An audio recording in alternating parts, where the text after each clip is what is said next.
بسم اللہ الرحمن الرحیم۔ السلام علیکم بچوں، کیسے ہیں آپ لوگ؟ ٹھیک ہیں؟ لاسٹ ٹائم جو ہے ہم نے آپ کا چیپٹر نمبر 6 شروع کیا تھا، جس کا نام ہے فتح مکہ، اور اس چیپٹر میں ہم نے فتح مکہ کے اسباب کے بارے میں پڑھا تھا، اور جو سب سے بڑا سبب جو بنا فتح مکہ کا وہ بنو بکر اور قبیلہ بنو خزاعہ کے درمیان ہونے والی لڑائی تھی، جس میں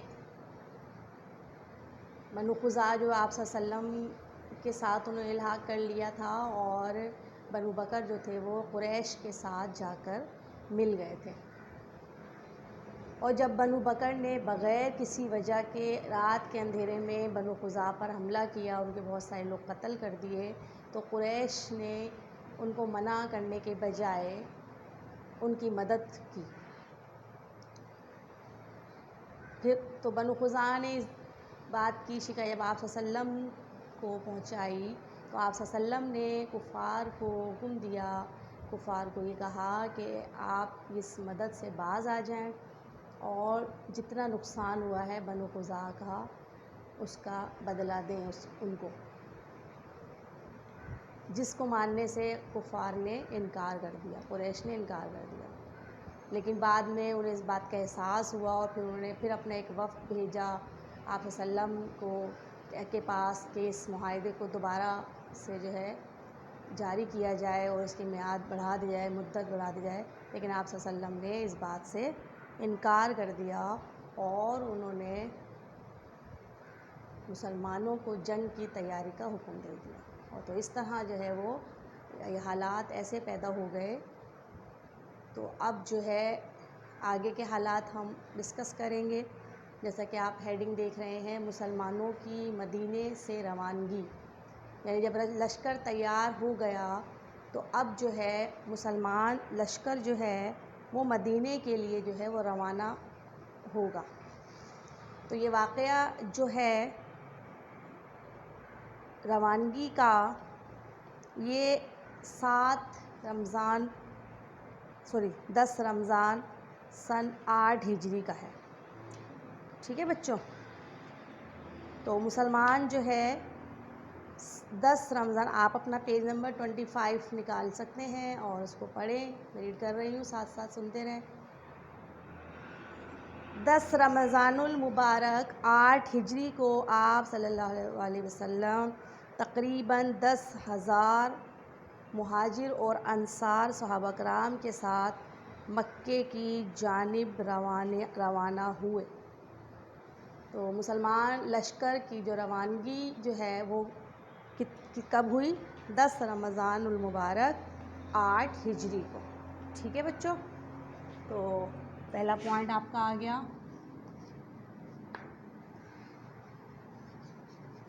مسلمان لشکر 10 رمضان المبارک 8 ہجری کو مدینے سے روانہ ہوا۔ ٹھیک ہے؟ اور اس میں کتنے مسلمانوں کا لشکر تھا؟ 10,000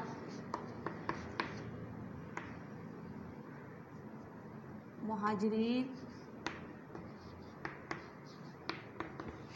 اور انصار صحابہ کرام اس لشکر میں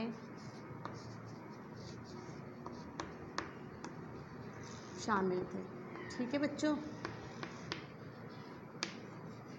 اس کے علاوہ آپ صلی اللہ علیہ وسلم کی 2 ازواج مطہرات، یعنی حضرت ام سلمہ رضی اللہ تعالی عنہا اور حضرت میمونہ رضی اللہ تعالی عنہا بھی جو ہے اس لشکر میں شامل تھیں۔ اس لشکر میں ام المومنین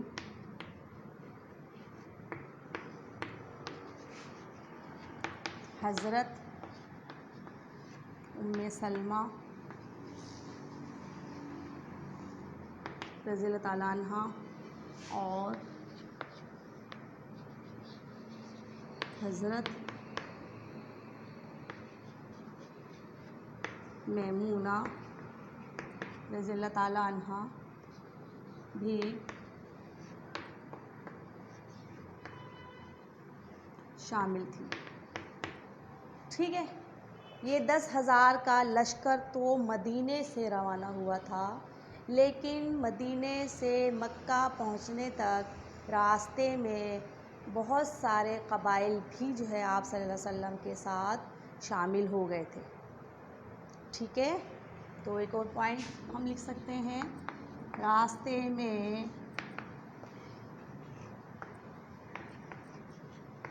دیگر قبائل بھی مسلمان لشکر میں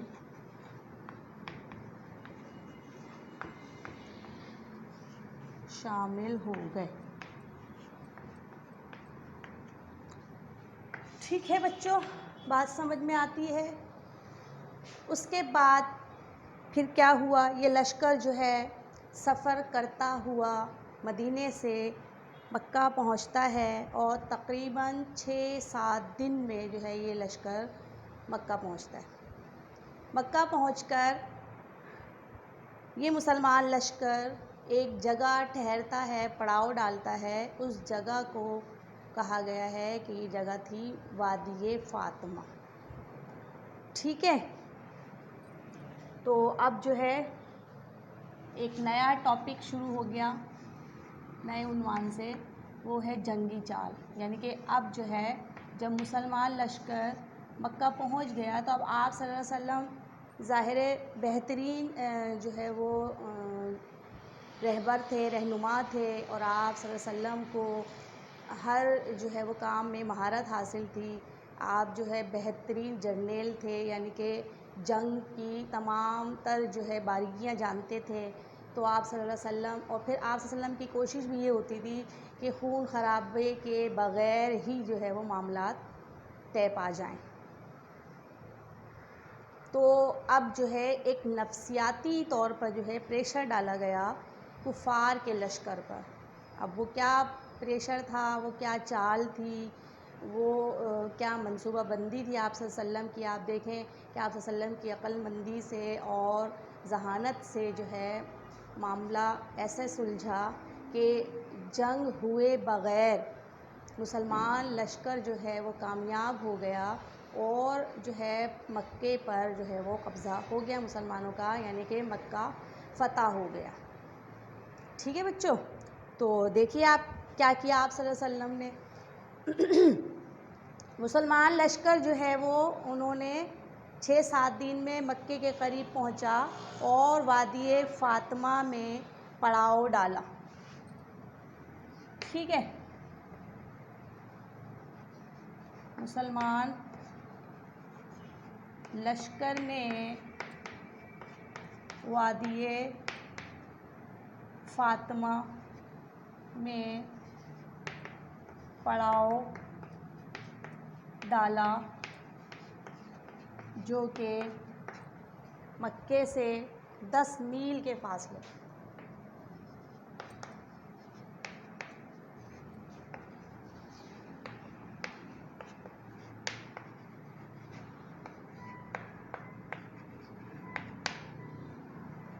یہاں پہنچ کر آپ صلی اللہ علیہ وسلم نے کیا کیا، دیکھیے آپ صلی اللہ علیہ وآلہ وسلم نے مسلمان فوج کو حکم دیا کہ رات کو مختلف ٹولیوں میں بٹ جاؤ اور ہر ٹولی اپنا خیمہ لگا کر اس میں آگ روشن کرے. ٹھیک ہے.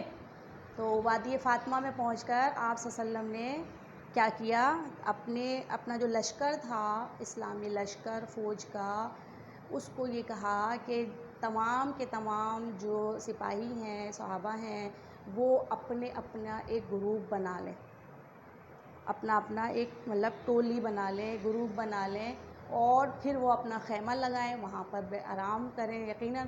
اور لیکن ایک سیاست آپ صلی اللہ علیہ وسلم نے یہ کی، مطلب اس کو کفار کو جو ہے وہ ڈرانے کے لیے، ان پر رعب ڈالنے کے لیے، کہ ہر ٹولی کو یہ حکم دیا کہ اپنے خیمے کے باہر جو ہے وہ آگ جلائی جائے. ٹھیک ہے، تو یہ کیوں کیا تھا ابھی بتاتے ہیں.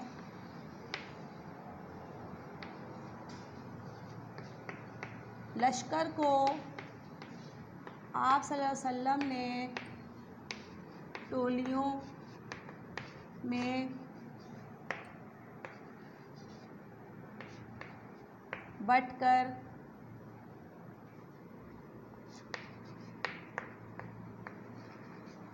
اپنا خیمہ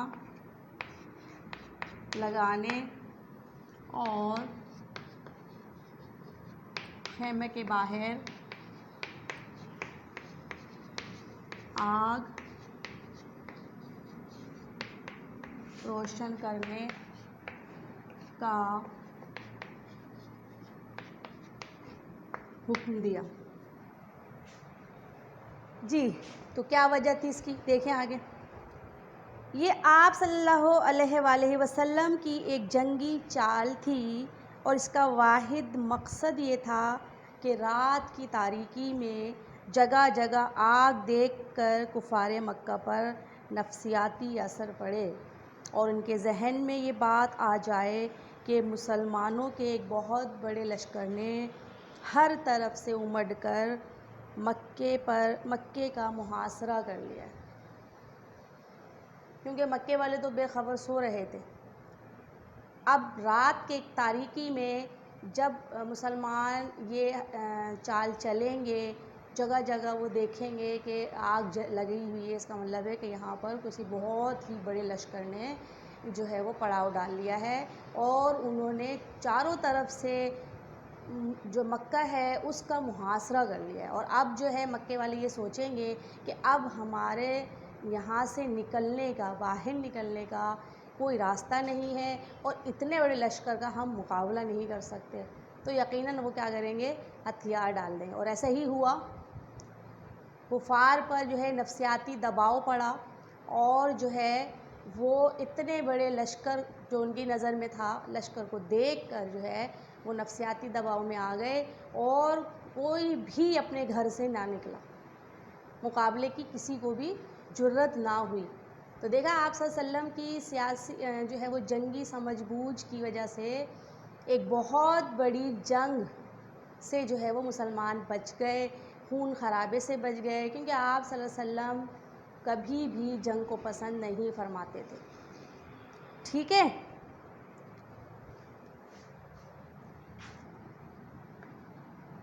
اس کا مقصد، اس کا یہ جو اوپر والا پوائنٹ ہے، کفار پر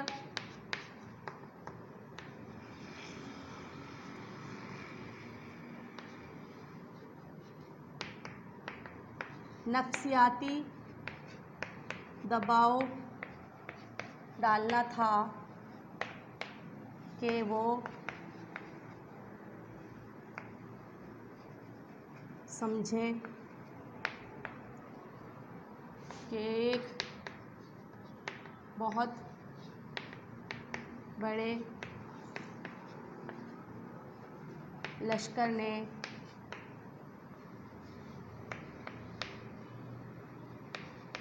چاروں طرف سے انہیں گھیر لیا ہے. ٹھیک ہے بچوں، یہ بات سمجھ میں آ گئی آپ کو اچھی طرح سے. تو اس کے بعد پھر کیا ہوا، اور یہی ہوا، یہ جنگی چال نہایت کامیاب رہی، اور دشمن کے حوصلے پست ہو گئے، اور وہ مسلمانوں کے مقابلے کے لیے نہ نکلے. ٹھیک ہے، تو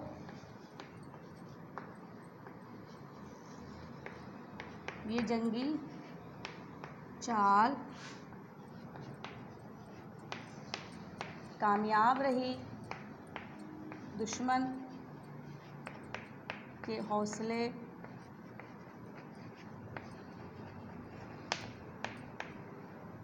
پست ہو گئے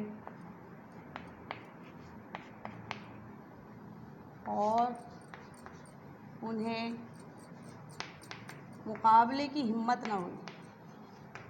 ٹھیک ہے، مقابلے کی ہمت نہ ہوئی.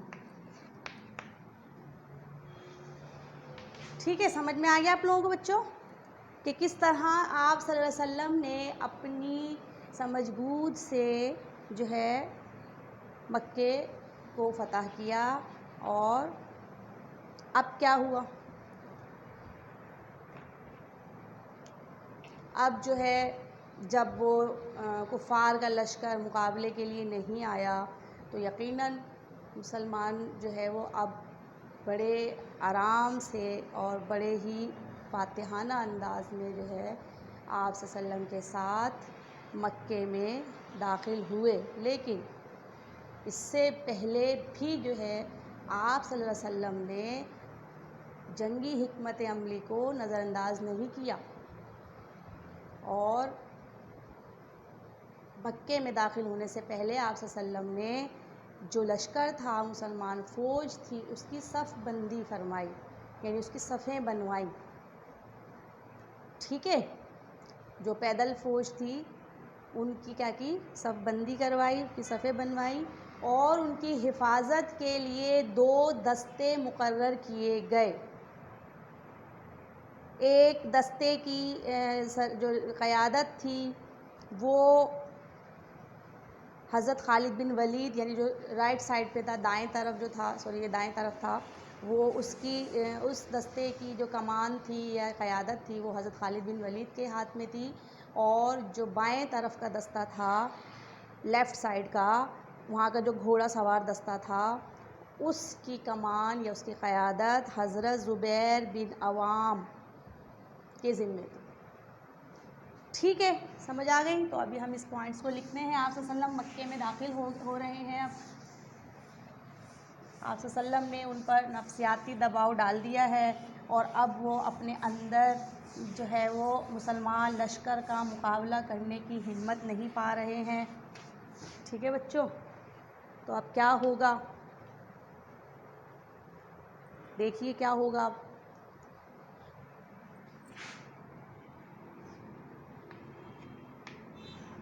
آپ صلی اللہ علیہ وسلم مکے میں، ٹھیک ہے، اب 17 رمضان 8 ہجری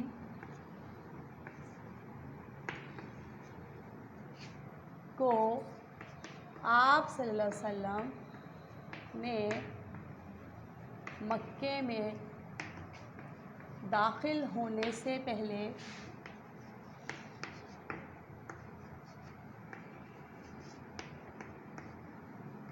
فوج کی صف بندی کی. ٹھیک ہے، اس کے بعد پیدل دستے کی حفاظت کے لیے 2 گھوڑ سوار دستے مقرر فرمائے.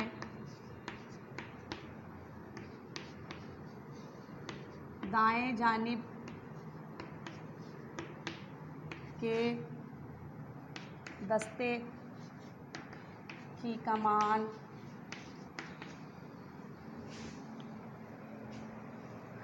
حضرت خالد بن ولید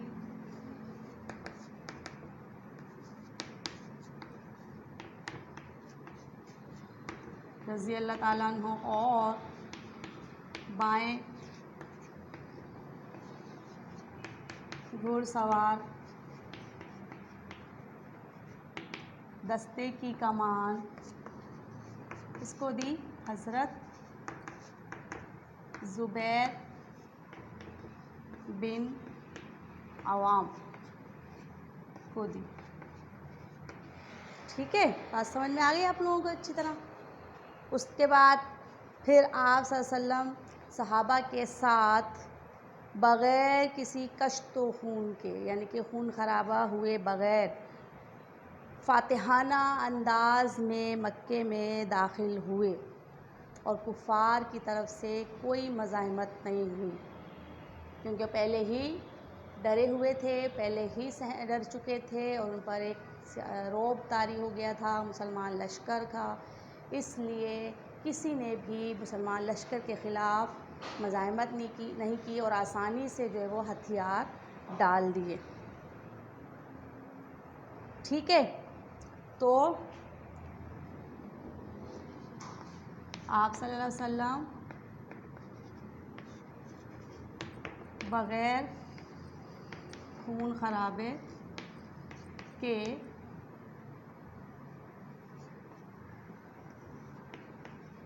فاتحانہ انداز میں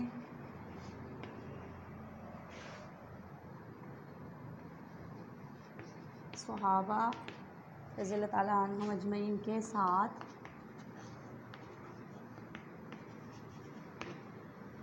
مکے میں داخل ہوئے.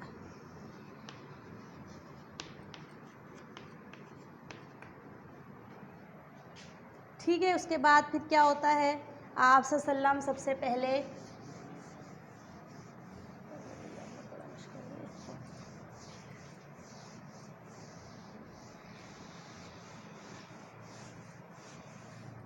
اب آپ صلی اللہ علیہ وسلم جو ہے وہ مکے میں داخل ہو گئے، تو اس کے بعد آپ سب سے پہلے جو ہے حرم کعبہ میں گئے، یعنی خانہ کعبہ میں آپ صلی اللہ علیہ وسلم تشریف لے گئے اور خانہ کعبہ کے پاس نصب کیے ہوئے بتوں کو توڑ دیا، حجر اسود کو بوسہ دیا اور بیت اللہ کا طواف کیا.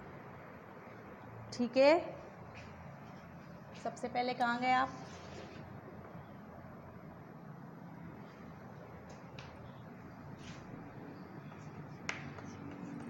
آپ صلی اللہ علیہ وسلم پہلے حرم میں گئے،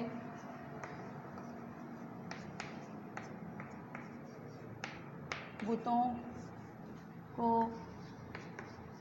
توڑا، حجر اسود کو چوما یعنی بوسہ دیا اور بیت اللہ کا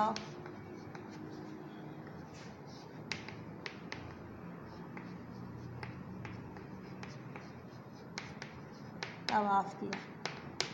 پھر آپ صلی اللہ علیہ وسلم نے خانہ کعبہ کی چابی منگوائی، خانہ کعبہ کا دروازہ کھولا اور آپ حضرت بلال رضی اللہ تعالیٰ عنہ اور اسامہ بن زید کے ساتھ خانہ کعبہ کے اندر داخل ہوئے. ٹھیک ہے، خانہ کعبہ کو کھول کر آپ صلی اللہ علیہ وسلم حضرت بلال رضی اللہ تعالیٰ عنہ اور حضرت اسامہ بن زید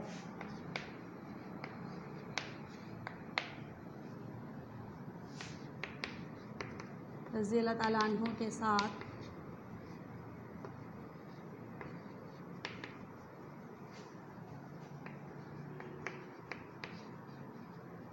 خانہ کعبہ میں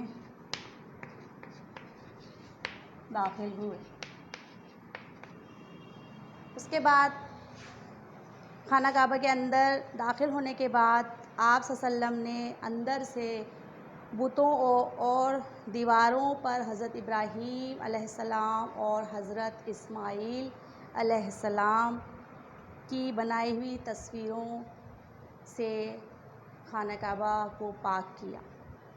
ٹھیک ہے،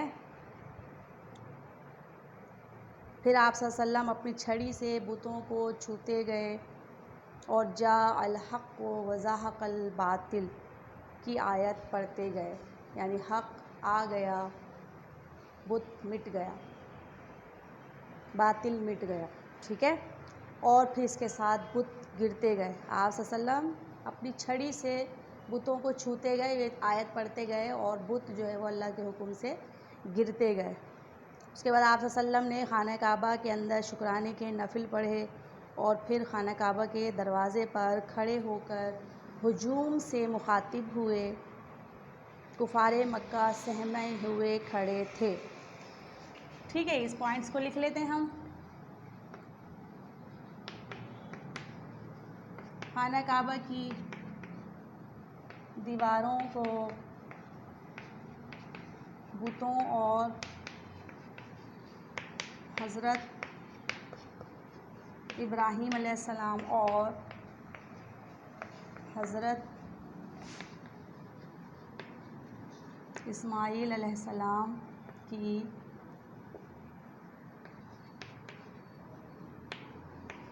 تصویروں سے پاک کیا. بتوں کو گرا دیا اور شکرانے کے نوافل ادا کیے. ٹھیک ہے بچوں، پورا پروسیس سمجھ آ گیا آپ کو کہ آپ صلی اللہ علیہ وسلم نے کس طرح جو ہے وہ خانہ کعبہ میں داخل ہو کر خانہ کعبہ کو بتوں سے پاک کیا، حضرت ابراہیم علیہ السلام اور حضرت اسماعیل علیہ السلام کی تصویروں سے پاک کیا. اور پھر آپ صلی اللہ علیہ وسلم اندر داخل ہوئے اور بتوں کو توڑ دیا اپنی چھڑی سے، اور پھر شکرانے کے نفل ادا کیے.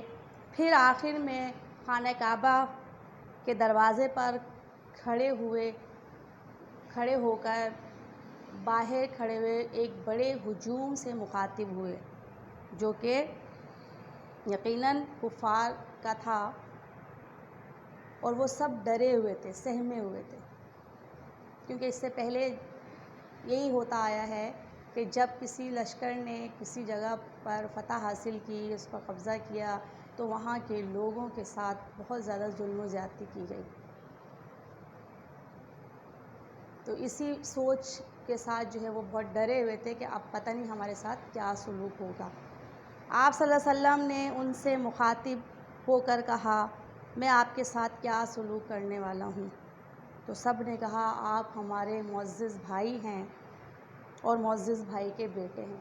ظاہر ہے آپ صلی اللہ علیہ وسلم انہی میں سے تھے، اسی قبیلے سے تعلق رکھتے تھے، مکے میں پیدا ہوئے. آپ صلی اللہ علیہ وسلم نے وہاں بچپن گزارا، جوانی گزاری، تو سب لوگ جانتے تھے آپ صلی اللہ علیہ وسلم کو کہ آپ صلی اللہ علیہ وسلم بہت ہی معزز شخصیت ہیں، اور ان کے والد، ان کے دادا، چچا سب معزز تھے.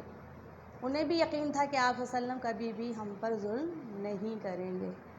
بہرحال آپ صلی اللہ علیہ وسلم نے فرمایا کہ میں آپ کے ساتھ وہی معاملہ کروں گا جو حضرت یوسف علیہ السلام نے اپنے بھائیوں کے ساتھ کیا تھا. جاؤ تم سب آزاد ہو، میں نے تمہیں معاف کر دیا. حضرت یوسف علیہ السلام کے بھائیوں نے بھی جب آپ کو جو ہے وہ کنویں میں پھینک دیا تھا، اور پھر آپ جو ہے وہ مختلف ہاتھوں سے ہوتے ہوئے مصر گئے، وہاں قید گزاری، لیکن پھر اللہ کے حکم سے اللہ نے آپ کو مصر کی حکومت عطا فرمائی. اور پھر بعد میں اپنے بھائیوں سے ملاقات ہوتی ہے تو آپ جو ہے وہ اپنے تمام بھائیوں کو معاف کر دیتے ہیں. تو حضرت آپ صلی اللہ علیہ وسلم نے حضرت یوسف کی ہی مثال دی کہ جس طرح حضرت یوسف نے اپنے بھائیوں کو معاف کر دیا تھا، میں بھی تمہیں معاف کرتا ہوں. اس کے بعد مسلمانوں نے فتح مکہ کے بعد 10 دن مکے میں قیام فرمایا، اور اس دوران آپ صلی اللہ علیہ وسلم نے مکے میں کچھ انتظامی امور طے کیے، اور پھر آپ صلی اللہ علیہ وسلم نے فاتح مسلمان لشکر کے ساتھ وادی حنین کی طرف پیش قدمی فرمائی. یعنی کہ اگلے جو ہے وہ اپنے مقصد کے لیے آپ روانہ ہو گئے وادی حنین میں کے لیے. آپ صلی اللہ علیہ وسلم نے لشکر تیار تو تھا، آپ وہاں چلے گئے، وہاں پر آپ نے جو ہے معاملات سنبھالنے تھے. ٹھیک ہے بچوں، تو یہ ہمارا آج کا ٹاپک ختم ہوا. آپ جلدی سے کاپی میں اپنا کلاس ورک اور ہوم ورک کر لیجئے.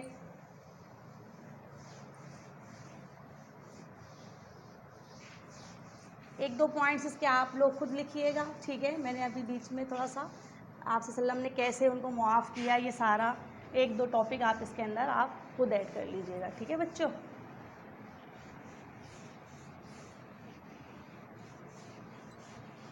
اس کے بعد اب جلدی سے کلاس ورک کی طرف آ جائیے. پہلا سوال 3 خالی جگہیں پر کریں.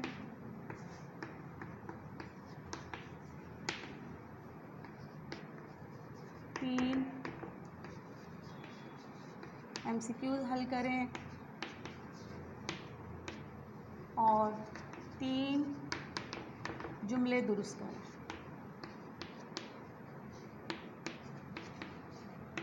ٹھیک ہے. یہ آپ کا کلاس ورک ہے. ویڈیو کو روکیں اور کلاس ورک کیجئے اور پھر اس کے بعد ہوم ورک لکھیے. ہوم ورک ہے آپ کا آپ کی بک کا کوشچن نمبر 6 7 اور 8. ٹھیک ہے. کوشچن نمبر 6 7 اور 8 یہ آپ نے کرنا ہے. ٹھیک ہے. تو آپ کا ہوم ورک ہے ایکسرسائز کا سوال نمبر 6 7 اور 8.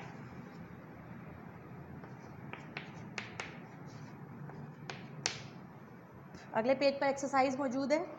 ٹھیک ہے. تو آپ اس میں سے یہ 3 کوشچن جو ہے وہ کریں گے. اور اس کے ساتھ ہی آج کے لیکچر کا وقت ختم ہو گیا ہے. مجھے اجازت دیجیے. اللہ حافظ.